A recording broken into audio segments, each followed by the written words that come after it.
Welcome to this explainer.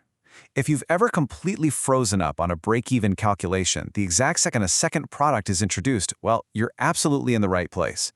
Today we're going to master multi-product cost-volume profit analysis, and we're going to do it in a really simple, structured, exam-focused way.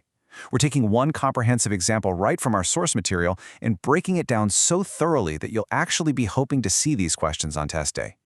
Okay, so here's our roadmap for this step-by-step masterclass. We'll start with why product mix matters, find the sales mix, calculate the weighted average UCM, find total break-even units, allocate them out, and finally, go over some common exam traps. Let's dive right in. Section 1. Why product mix matters in transitioning to a multi-product reality. So, moving from a single product break-even to a multi-product scenario? Yeah, it can definitely seem pretty intimidating at first glance. In a basic cost-volume profit, or CVP analysis, we just assume a company only sells one thing. But come on, what happens when they sell more than one product? Reality is rarely that simple. Since every single product has its own unique selling price and variable cost, we absolutely need a reliable way to understand how they relate to each other to cover the company's total fixed costs. And this brings us to a really crucial point. There's this one single assumption that makes all the math we're about to do actually possible. We must assume the product mix is maintained throughout the relevant range. Essentially, whatever ratio of products we budget to sell, we have to assume that exact same ratio is going to hold true. Whether we sell 100 units, 1,000 units, or a million units, as long as we're in our expected range of activity, the mix stays the same. Because honestly, without a constant mix, trying to hit a moving target for break-even would be literally impossible. Right, on to Section 2, finding the sales mix and setting up our exam data. Let's look at a concrete example using product V and product W to see how this actually works in practice. This setup right here brilliantly illustrates exactly how data is presented in a typical exam question.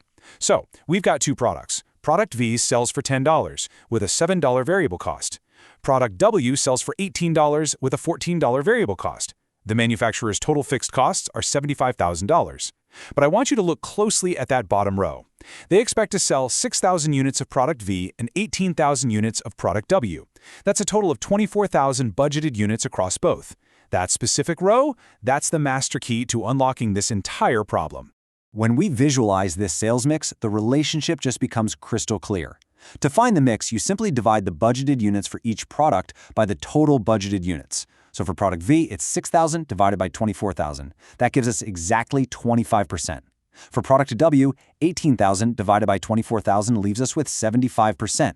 This 25 to 75 ratio is that constant product mix we just talked about. Basically, for every 4 items they sell, one's going to be product V and the other 3 will be product W. Section 3. The weighted average unit contribution margin. I like to call this part the magic sword.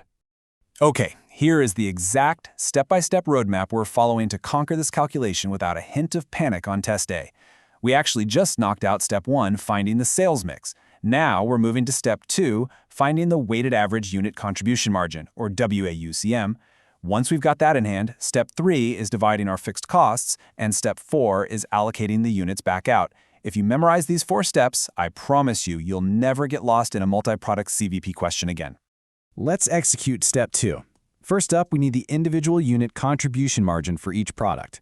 Just a quick reminder, contribution margin is simply unit selling price minus unit variable cost. So for product V, $10 minus $7 gives us a $3 margin. For product W, $18 minus $14 gives us a $4 margin. Now the magic happens. We weight them by our sales mix percentages. We multiply product V's $3 margin by its 25% share, and we add that to product W's $4 margin multiplied by its 75% share. Do the math and boom, we get a weighted average unit contribution margin of $3.75. This single, beautiful number perfectly represents the margin of our combined hypothetical average unit. Section 4. Calculating total break-even units. This is where we bring it all together. With our weighted average safely calculated, we are totally ready to tackle the core calculation, step 3 of our roadmap. This right here is the hero formula you need to commit to memory today. Multi-product break-even units equals total fixed costs divided by the weighted average unit contribution margin. Do you notice how incredibly similar this is to a standard single-product break-even formula?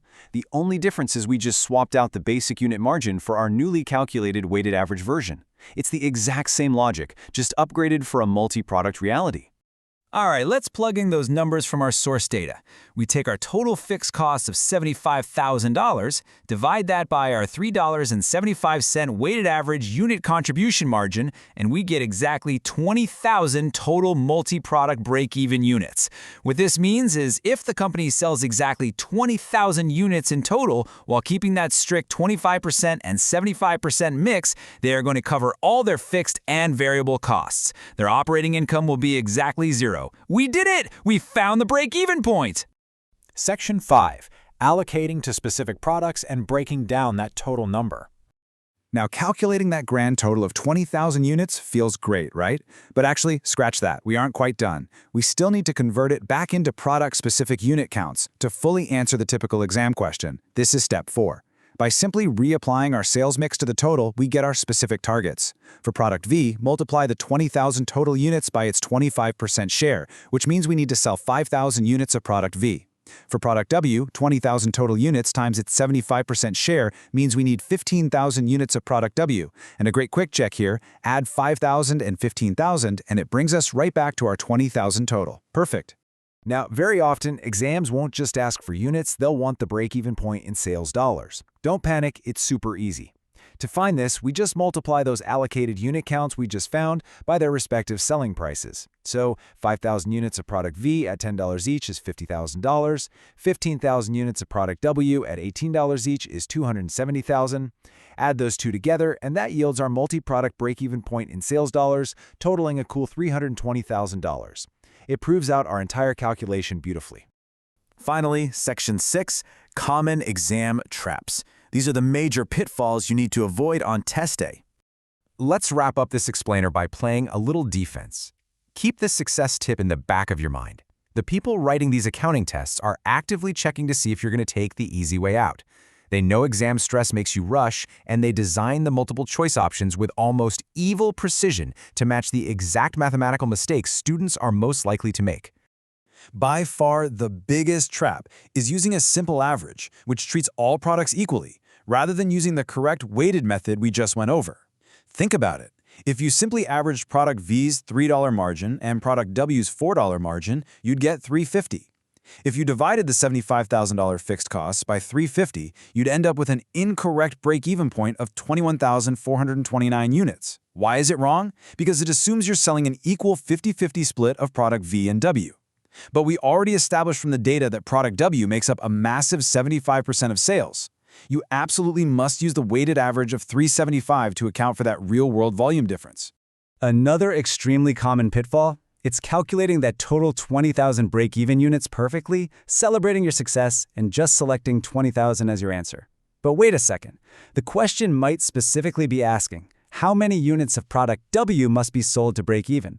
If you forget to apply that 75% sales mix at the very end to find the 15,000 allocated units, you're going to get the question wrong despite doing all the heavy lifting correctly. Always read the final question carefully. So, there you have it. You know the 4 steps. Find the mix, weight the margin, divide the fixed costs, and allocate the units. But as you head back into your exam prep, I want to leave you with a provocative thought. This entire masterclass relied heavily on the assumption that the 25 to 75 product mix never, ever changes. But in the real world, what happens to a company's break-even point the moment consumer trends suddenly shift and product V becomes the runaway bestseller? Keep practicing, trust the structure we built today, and I'll see you in the next explainer.